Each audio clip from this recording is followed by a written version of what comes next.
Hello guys, welcome to my YouTube channel professor underscore 007। पिछले lectures में हम लोगों ने BMC के 2 लेक्चर्स कर लिए थे, क्वेश्चन नंबर 30 तक। आज से शुरू करेंगे क्वेश्चन नंबर 31 से। तो जिन लोगों ने ये मेरे चैनल को सब्सक्राइब नहीं किया है तो please subscribe to my channel professor underscore 007। आप लोग जितना ज़्यादा सब्सक्राइब करेंगे, जितना ज़्यादा शेयर करेंगे, उतनी जल्दी और उतनी अच्छी अच्छी क्वालिटी की वीडियो आती रहेगी। Okay, then let's start. The disease of dry rot in timber is caused by, it is normally caused by lack of ventilation. जैसे कि आप देख सकते हैं,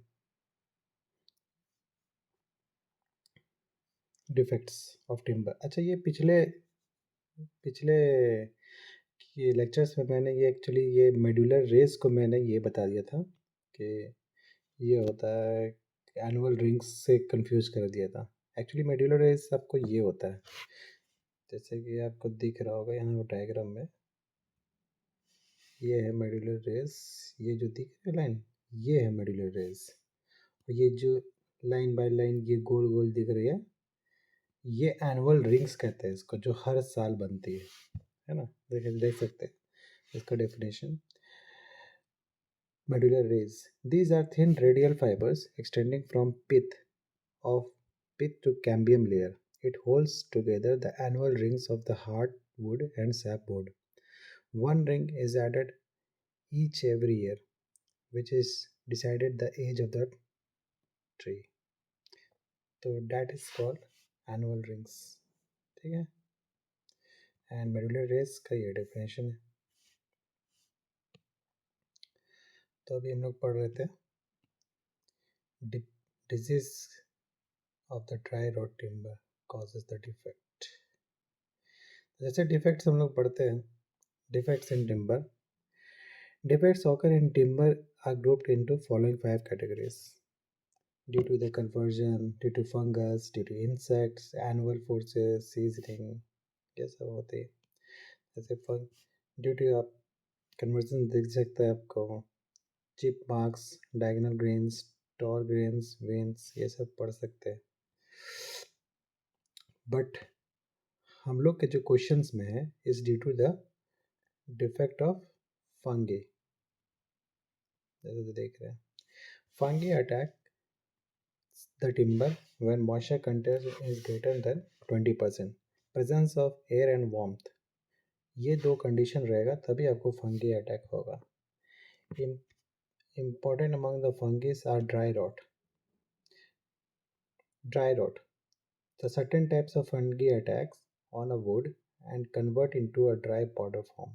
उसे कहते हैं ड्राई रोट। मतलब एक तरह का फंगी अटैक होता है जो वुड को कन्वर्ट कर देता है पाउडर, मतलब सूखा पाउडर के फॉर्म में, तो उसे ड्राई रोट कहते हैं। उसी तरह आप देख सकते हैं उसका ऑकरेंस क्या होता है।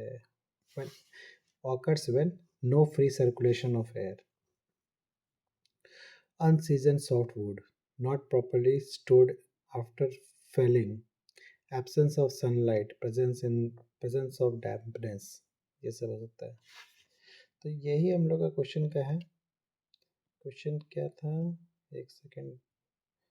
Dry rot, the disease cause by dry rot. अच्छा,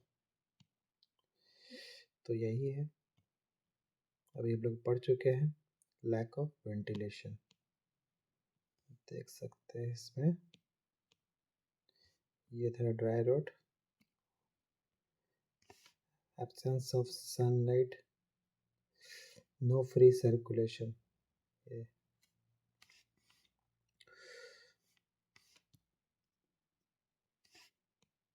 तो वेट रॉट भी देख ही लेते हैं। Certain type of fungi causes chemical decomposition of wood and convert timber into grayish brown powder, तो इसे वेट रॉट कहते हैं। occurs due to alternate wet and dry condition। जब alternate wet and dry condition हो तो उसमें हम लोग वेट रॉट देखेंगे, और जब सर्कुलेशन ऑफ एयर जब ना हो तब हम लोग ड्राई रॉट देखेंगे। ये की पॉइंट्स है। प्रिवेंटेड बाय, अच्छा एक और ये है कि unseason timber expose into the rain and wind.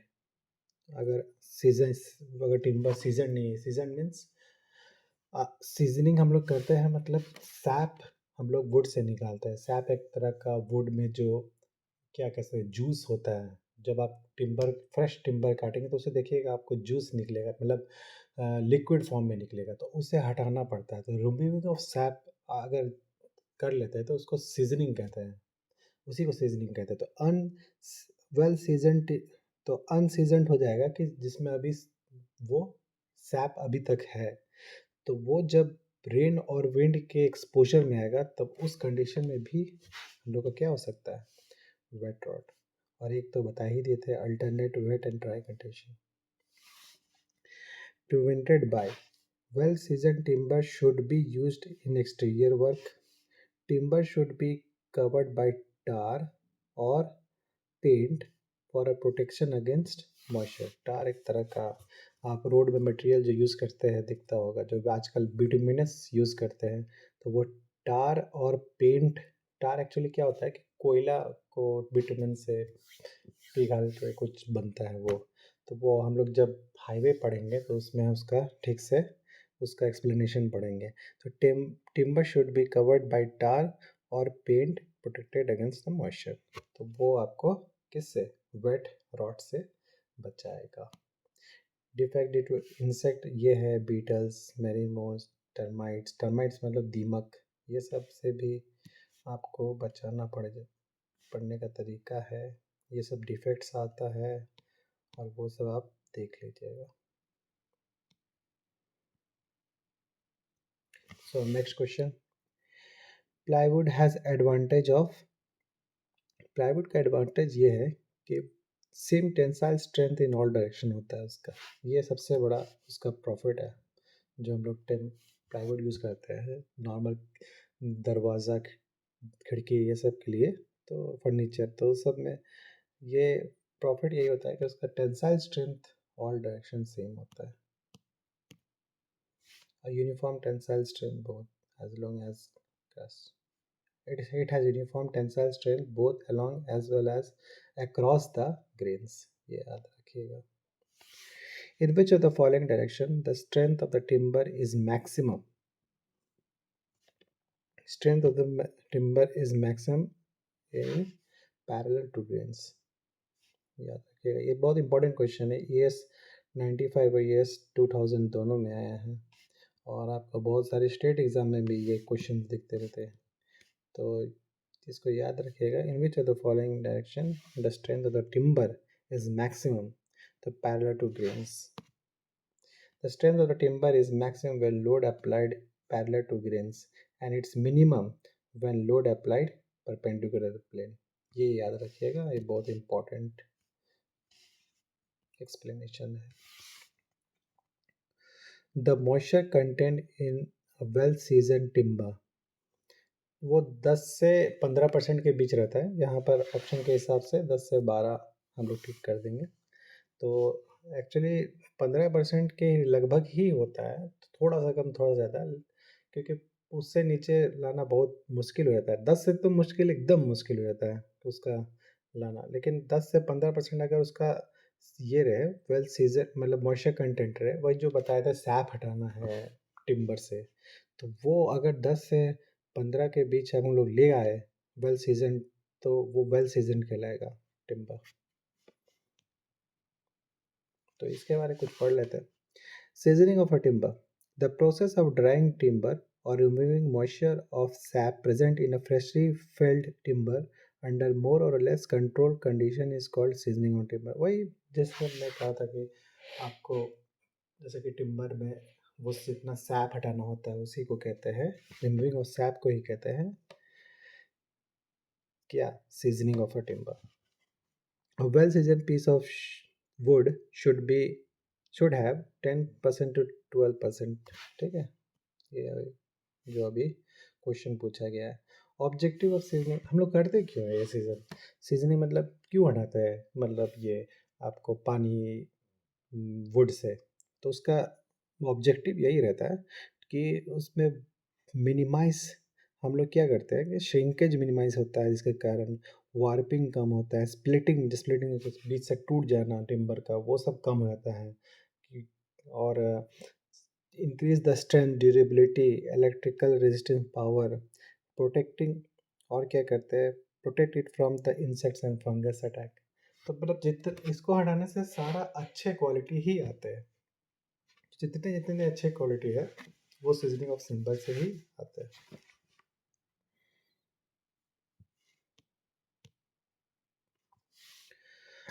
The trunk of a tree left from cutting all the timber branches is known as, उसे क्या कहेंगे हम लोग, लॉग कहेंगे।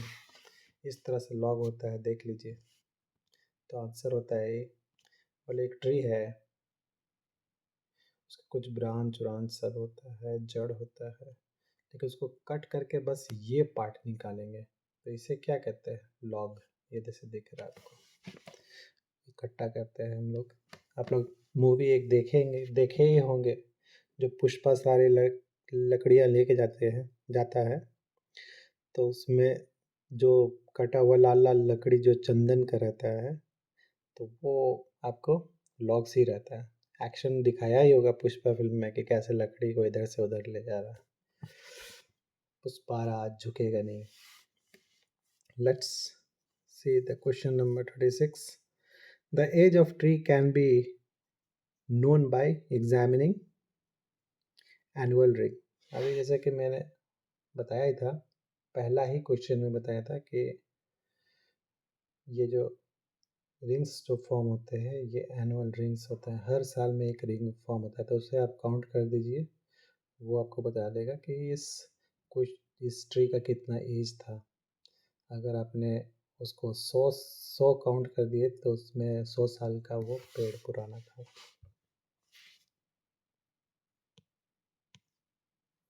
ये देखिए एक्सप्लेनेशन जो बताया था। Plywood is made by bonding together thin layers of wood in such a way that the angle between the grains of any layer to the grains of adjacent layer is 90 degree। 90 degree इसका answer हो जाएगा। Plywood are boarded with have been prepared from a thin layers of plywood or veneers. Veneers are placed on above the other with the direction of grains of successive layers at right angle to each other। ठीक है।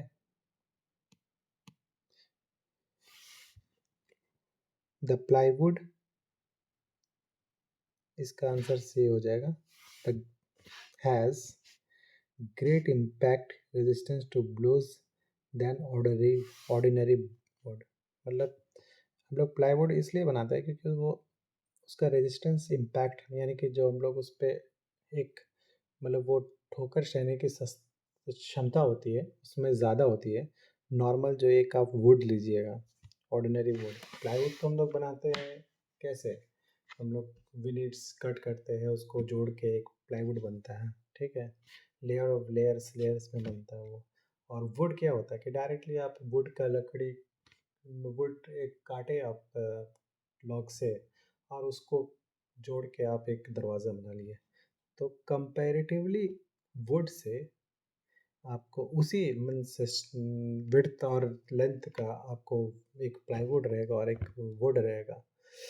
Actually would का ही रहता है, मतलब total बड़ा सा दरवाज़ा आप कट कर लिए मान लीजिए पेड़ से, तो उसका स्ट्रेंथ कंपैरेटिवली प्लाईवुड से कम ही रहेगा। प्लाईवुड का इम्पैक्ट रेजिस्टेंस ज़्यादा रहता है।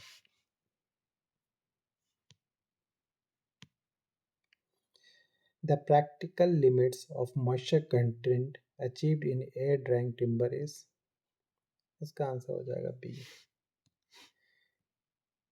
ठीक है, मॉइस्चर कंटेंट 15% तक हम लोग कर देते हैं। First class timber has an average life of, इसका आंसर हो जाएगा मोर देन 10 ईयर्स। इसका एक चार्ट देख सकते हैं, मतलब ये आपको मंथ्स में दिया हुआ है, आप इसको कन्वर्ट कीजिएगा तो वो 12 मंथ का एक साल होगा, तो ये 10 साल आपको दिखेगा। एक सेकेंड, 10 ईयर्स इधर ये आपको 5 इयर्स टू 10 इयर्स हो गया, और ये लेस देन 5 इयर्स है ना। तो हाई, मॉडरेट, लो। तो इसमें क्वेश्चन में पूछा है फर्स्ट क्लास टिम्बर, ये फर्स्ट क्लास टिम्बर हो जाएगा, हाई वाला फर्स्ट क्लास, ये सेकंड क्लास, ये थर्ड क्लास। इस तरह से आप आंसर देंगे। 10 इयर्स, 5 to 10 इयर्स, और 5 years, less than 5 years, very low जो कि क्लास 3 हो जाएगा। A first class brick has, when immersed in a cold water for 24 hours, should not absorb water more than, इसका आंसर हो जाएगा B, 20%। सो आज इतना ही रखते हैं। कल से नेक्स्ट, इस लेक्चर में इतना ही रखते हैं। नेक्स्ट लेक्चर में बाकी क्वेश्चन पढ़ेंगे। और keep learning and keep rising. और मैं, अगर ये चैनल आप, अगर ये वीडियो पसंद आया तो इसे लाइक कीजिए और शेयर कीजिए, और subscribe to my channel professor underscore 007। Thank you.